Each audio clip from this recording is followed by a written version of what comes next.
சர்ச்சை எழுந்திருக்கு அதனால் மாணவிகள் பாதிக்கப்பட்டிருக்காங்க.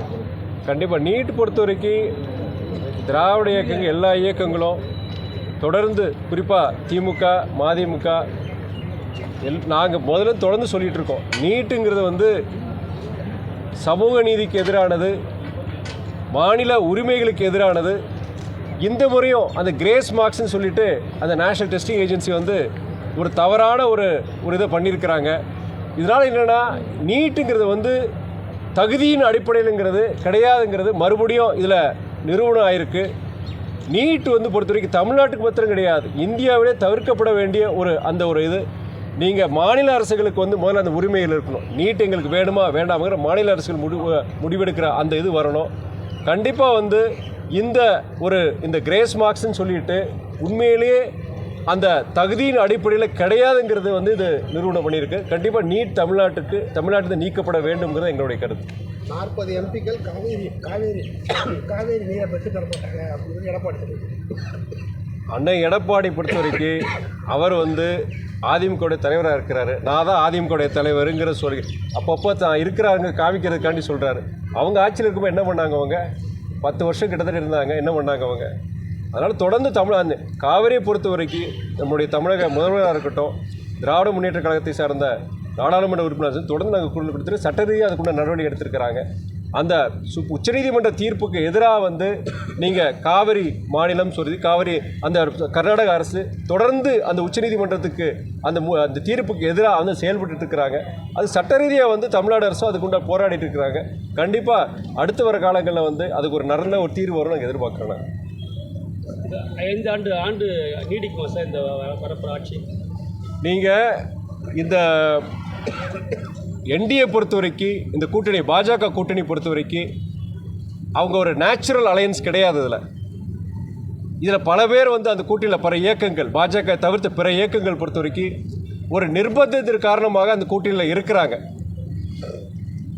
சிம்பிள் மெஜாரிட்டி அப்சல்யூட் மெஜாரிட்டி உங்களுக்கு கிடையாது. பாஜக கூட்டணி இயக்கங்களை வச்சு தான் நீங்கள் ஆட்சி உங்களுக்கு.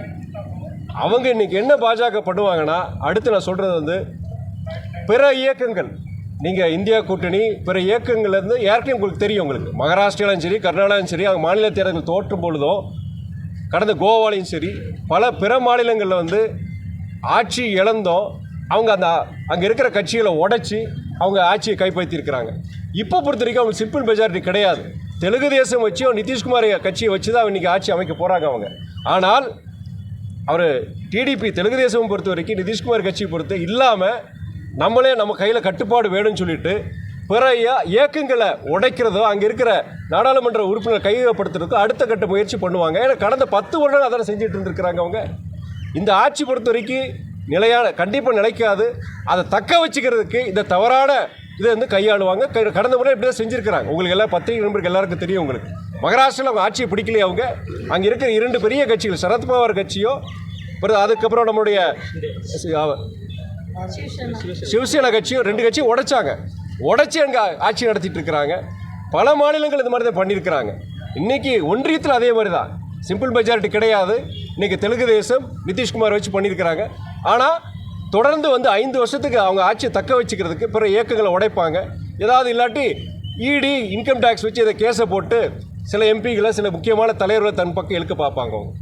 அப்போ இடி ஐடி சிபிஐ ரைட் இருக்குன்னா இடி ஐடி சிபிஐ ரைட்லாம் இருக்குங்கிறீங்களா? தொடர்ந்து அதாவது பாஜக இன்னைக்கு ஆட்சிக்கு மறுபடியும் வந்தானா அது தொடர்ந்து தான் சொல்கிறேன், இனியும் கடுமையாக பண்ணுவாங்க. ஏன்னா அவங்க இனி அந்த இந்தியா கூட்டணியில் ஏதாவது ஒரு குழப்பத்தை உருவாக்குறதுக்கோ சில பேரை தன் பக்கம் இழுக்கிறதுக்காகவும் பிளாக்மெயில் மிரட்டல்கள் எல்லாமே பண்ணுவாங்க. கடந்த காலம் 10 வருஷம் அதான் சொல்லல, சில மாநில தேர்தல்களில் தோற்றுருக்கிறாங்க, ஆட்சியை இழந்திருக்கிறாங்க. ஆனால் அந்த மாநிலங்களில் அங்கே சில இயக்கங்களை உடைத்து அந்த கூட்டணியை உடைச்சு ஆட்சியை கைப்பற்றிருக்கிறாங்க. ஒரு மாநிலம் பல மாநிலங்கள் செஞ்சுருக்கிறாங்க. இப்போ ஒன்றியத்தில் கண்டிப்பாக அதை செய்வாங்க. புதுக்கோட்டைக்கு உங்களுடைய என்ன செய்ய போறீங்க? மக்கள் கோரிக்கை, அதாவது ஜனங்க கூட இவ்வளோ கேள்வி கேட்கலங்க. சகோதரர் ஒவ்வொருத்தரையும் பார்க்கும்போது கேட்குறாரு, நல்லதுதான் நீங்கள் நினைவூட்டுறீங்க. புதுக்கோட்டை கந்தர்வக்கோட்டை பொறுத்த வரைக்கும் பல முறை பல இடங்களில் சொல்லியிருக்கிறேன் நான். வானம் பார்த்த பூமி, பெரிய தொழிற்சாலை கிடையாது. அங்கே தண்ணீர் பற்றாக்குறை, விவசாயத்துக்கு தண்ணி கிடையாது, குடிக்கிறதுக்கு தண்ணீர் பற்றாக்குறை பல வருஷங்களாக இருக்கின்றது. அந்த தொகுதி மக்கள் அந்த புதுக்கோட்டை கந்தர்வக்கோட்டை பொறுத்த வரைக்கும் பல வருஷம் 25-30 வருஷமாக நீண்ட கால கோரிக்கை என்னென்னா வைகை காவேரி குண்டாறு நதிநீர் இணைப்பு திட்டம் வந்தது. அது மிகப்பெரிய திட்டம். நான் ஒரு சாமானியன், ஒரு நாடாளுமன்ற உறுப்பினர், ஒரு சாமானியன் தான் நான். இதுக்கு வந்து ஒன்றிய அரசுக்கிட்டேருந்து நிதிகள் வாங்கணும், மாநில அரசுடைய ஆசீர்வாதம் வேணும். மாநில அரசை பொறுத்த வரைக்கும், தமிழக முதல்வர் பொறுத்த வரைக்கும் அந்த திட்டம் கொண்டு வர நிச்சயம் முதலமைச்சர் பாடுபட்டிருக்கிறார். இருந்த போதிலும் தமிழ்நாட்டுக்கு ஒரு நிதி பற்றாக்குறை இருக்குது.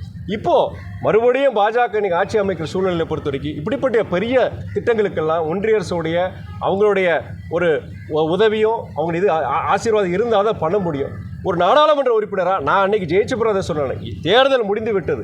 திருச்சி மாத்திரம் கிடையாது, இன்றைக்கி தேர்தல் முடிந்து விட்டது. அரசியல் எல்லைகளை கடந்து, சித்தாந்தங்களை கடந்து அனைவரும் பாடுபட வேண்டும். ஒன்றியத்தில் யார் ஆட்சிக்கு வந்தாலும் சரி, எல்லாரும் பண்ணுங்கள். நாடாளுமன்ற உறுப்பினர் மாத்திரம் கிடையாது, பிற மாநில அரசுகளுக்கு சென்ற முறை பண்ண மாதிரி நிதிகளை கொடுங்க, திட்டங்களை நீங்கள் கொடுங்கன்னு தான் சொல்கிறேன் நான். அது போன்ற நீங்கள் புதுக்கோட்டை கந்தர்வ கிடைக்காது. இன்னொன்று என்னென்னா, தொழிற்சாலைகள் விவசாயம் அல்லாது பிற தொழிற்சாலை அந்த மாவட்டங்களுக்கு கொண்டு வரணும். முடிந்த வரைக்கும் என்னால் ஏதாவது செய்ய முடியுமோ கண்டிப்பாக செய்வேன். குறிப்பாக இந்த தண்ணி பிரச்சனை, இந்த நதிநீர் இணைப்பு பொறுத்த வரைக்கும் அதுக்கு ஒரு விழிப்புணர்வு, கூடுதல் அழுத்தம் என்னால் முடிஞ்ச வரைக்கும் கொண்டு வரணுங்கிறது என்னுடைய. பாஜக வாக்கு சதவீதம் வந்து தமிழகத்தில் அதிகரிச்சிருக்கு, வருங்காலத்தில் பெரிய வெற்றி அடையும். இல்லை, அது நான் இன்ஃபேக்ட் நான் பார்த்துட்டு 11 அவங்க 23 இடங்களில் போட்டி போட்டிருக்காங்கன்னு நினைக்கிறேன். 11 இடங்களில் டெபாசிட்டை இழந்திருக்கிறாங்க பாரதிய ஜனதா கட்சி. இது வளர்ச்சின்னு சொல்கிறீங்களா நீங்கள்? அதே நேரத்தில் சென்ற முறை 9 இடங்களில் போட்டி போட்டு அவங்க வந்து வாங்கின வாக்கு சதவீதம் வந்து கிட்டத்தட்ட 9, இந்த இடம் வந்து 11% நினைக்கிறேன். 11%. ஆனால் 9 இடங்களில் அவங்க போட்டி போட்டு வாங்கினதை விட இப்போ 23 இடங்களில் போட்டு அவங்க 11% வாங்கியிருக்காங்க. அப்படி கம்பேர் பண்ணும்போது பார்க்கணும், அது வாக்கு சதவீதம் குறைஞ்சி தான் இருக்குன்னு சொல்ல முடியும். அது மாத்திரம் இல்லாமல் 23 இடங்களில் போட்டி போட்ட இடங்களில் 11 இடங்களில் டெபாசிட் இழந்திருக்கிறாங்க. அது இல்லாமல் பாஜக கூட்டணியில் பிற இயக்கங்கள், பாமகங்கிற ஒரு வலுவான இயக்கம், அவங்களுக்கு ஒரு வாக்கு வங்கி இருக்குது. அது இல்லாமல் தமிழ்நாடு இருக்க அத்தனை ஜாதி கட்சிகளும் சேர்த்துக்கிட்டாங்க அவங்க. அது இல்லாமல் சில தனிநபர்களுடைய செல்வாக்கு இருக்குது. இப்போது நம்ம பெரம்பலூர் பக்கத்தில் இங்கே நம்ம ஐயா அவங்க போட்டி போட்டிருக்கிறாங்க, பாரிவேந்தர் போட்டி போட்டிருக்கிறாரு. அங்கே வடக்க வந்து ஏசிஎஸ் என்ன போட்டி போட்டிருக்கிறாங்க. இது மாதிரி சில நபர்கள், செல்வாக்கு பெற்ற நபர்கள் போட்டி போட்டு அவங்களுடைய வாக்குகளை பொறுத்தவரைக்கும் பாஜக சேர்ந்துருக்கு. அண்ணன் டிடிவி அவரும் அந்த கூட்டணியில் தான் இருக்கிறாரு. அவரும் இந்த மாதிரி நபர்கள், செல்வாக்கு பெற்ற நபர்களுடைய வாக்கு பாஜக சேர்ந்துருக்கு. எல்லாம் விட்டு சீமா அண்ணனை மாதிரி தனியாக நிற்க சொல்லுங்கள், நாங்கள் வாக்கு வங்கி வளர்ந்துருக்கு சொல்லுங்கள், நான் ஒத்துக்கிறேன். நான் இவிஎம் சம்மந்தமாக நாடு பூரா ஒரு பரபரப்பு ஏற்பட்டு பண்ணலாம். ஆனால் தமிழகத்தில் வந்து திமுக வந்து 40 வந்துருக்கு. இவிஎம் சம்மந்தம் உங்களோட கருத்து? அதாவது நீங்கள் சகோதரர் சொல்கிறீங்க, எல்லாம் நீங்கள் குறை சொன்னீங்களே இவிஎம் பற்றி, இப்போ மாதிரி என்ன சொல்லாமல் இருக்கிறீங்க அப்படின்னு கேட்குறாரு. தமிழ்நாட்டில் பண்ண முடியாதுங்க. ஏன்னா இன்றைக்கி உங்களுக்கு பத்திரிக்கை உங்களுக்கே தெரியும், இங்கே போய் பண்ணான்னா 100க்கு 100 இவிஎம்மில் வந்து கள்ளத்தனம் பண்ணுறாங்கிறது உலகம் ஃபுல்லாக தெரிஞ்சிடும், இந்தியா ஃபுல்லாக பேசுவாங்க. ஏன்னா தமிழ்நாடு போய் திராவிட மண், இங்கே பாஜகவுக்கு வாய்ப்பே கிடையாது. அதனால் திருடுறவங்க கொஞ்சம் பார்த்து தான் செய்வாங்க, அது மாதிரி செய்ய மாட்டாங்க தமிழ்நாடு. இந்த கேள்விக்கு யாருன்னா பதில் சொல்லியிருக்கிறேன். 40 MP ஜெயிச்சும் ஒரு பிரோஜனமும் இல்லை, மேலே வந்து பிஜேபி வந்துருச்சு, பேச்சு உருவாயெல்லாம் எல்லாம் வந்துருக்கு. அதை பற்றி இது தமிழ் நான் ஒன்று சொல்கிறேன். நான் 40 இடம் பிரோஜனம் சொல்கிறாங்க இல்லையா, அவங்க சொல்லுவாங்க. ஆனால் இன்னும் ஒரு 20 இடம் குறைஞ்சிருந்தாங்கன்னா அறிவாலயம் வாசலில் அக்கா காத்துட்டு இருந்திருப்பாங்க.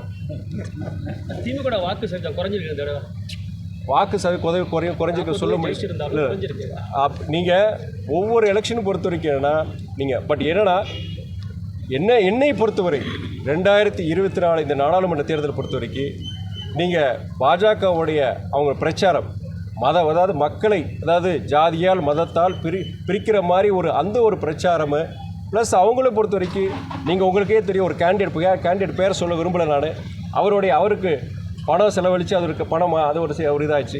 எல்லா விதத்தையும் இது பண்ணாங்க. எலெக்ஷன் கமிஷன் நாங்கள் எல்லாருமே கம்ப்ளைண்ட் பண்ணோம், அதுக்குண்டான எதுவும் நடவடிக்கை கிடையாது. சோஷியல் மீடியாலையும் டிவிலையும் வந்து தவறான பரப்புரை இதையும் மீறி நாங்கள் வாங்கியிருக்கோம். குறிப்பாக நான் சொல்கிறேன்னா, நம்மளோட முதலமைச்சரான தளபதியோடைய 3 ஆண்டு கால நல்லாட்சிக்குண்டான சான்றிதழ் தான் பார்க்குறேன் நான். கிராமத்தில் நம்ம போய் பிரச்சாரம் பண்ணும்போது அந்த கிராமத்து ஜனங்க 1-2 குறைகள் சொன்னாங்க. அந்த குறைகள் பொறுத்தவரைக்கும் யார் காரணம் பார்த்தீங்கன்னா ஒன்றிய அரசு போதிய நிதி தமிழ்நாடுக்கு கொடுக்காததுனால தான் அந்த பிரச்சனை சொல்ல அந்த ஜனங்க புரிஞ்சுக்கிட்டாங்க. அதே வேளை இந்த கடுமையான இந்த நிதி நெருக்கடியிலையும் குறிப்பாக அந்த கலைஞர் மகளிர் உரிமை திட்டம், அது மாதம் 1000 ரூபாய் கிட்டத்தட்ட எத்தனை கோடிக்கணக்கான ஜனங்க வந்து பெற்றுருக்குறாங்க. அதே மாதிரி உங்களுக்கு அந்த தமிழ் புதல்வன் திட்டம் பிற அதே மாதிரி புதுமை பெண் திட்டம், இதில் வந்து அரசு பள்ளியில் படிக்கிற மாணவ மாணவிகளுக்கு வந்து கல்லூரிக்கு போகும்போது அவங்களுக்கு மாதம் 1000 ரூபாய். இல்லம் தேடி கல்வி, மக்களை தேடி மருத்துவம், இவ்வளோ நிதி நெருக்கடியில் இவ்வளோ திட்டங்கள், புதிய வேலை வாய்ப்புகள் உருவாக்கியிருக்கிறாங்க. பல லட்சம் கோடிகளுக்கு முதலீடுகள் கொண்டு வந்திருக்கிறாங்க. இதெல்லாம் ஜனங்கள்கிட்ட சொல்லும்போது நல்ல வரவேற்றிருக்காங்க. இதே நேரத்தில் என்னன்னா பாஜகவுடைய சில தவறான பிரச்சாரங்களை அங்கங்கே சில ஓட்டுகள் குறைஞ்சிருக்கலாம். ஆனால் ஒட்டுமொத்தத்தில் பொறுத்த வரைக்கும் நாங்கள் பார்க்குறோம், இது மிகப்பெரிய வெற்றியை பார்க்குறோம். 40க்கு 40, 100 விழுக்காடு வெற்றி. இது முதலமைச்சருடைய நல்லாட்சி கிடைத்த வெற்றியை நான் பார்க்குறேன். நான் நன்றி. சர்ச்சை வந்திருக்கு. அதனால மாணவி